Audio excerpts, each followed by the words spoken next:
Баршаларыңызға ассалаумағалейкум.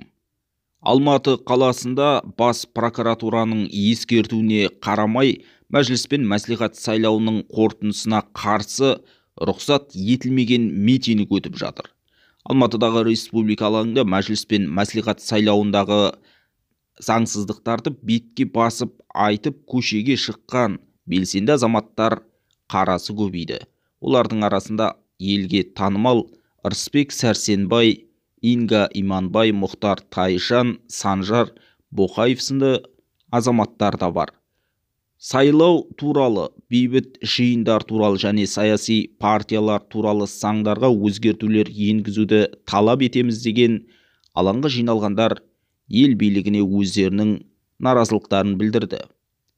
Қазақ халқының тұрмысын жақсартсын, бұл біздің басты мақсатымыз.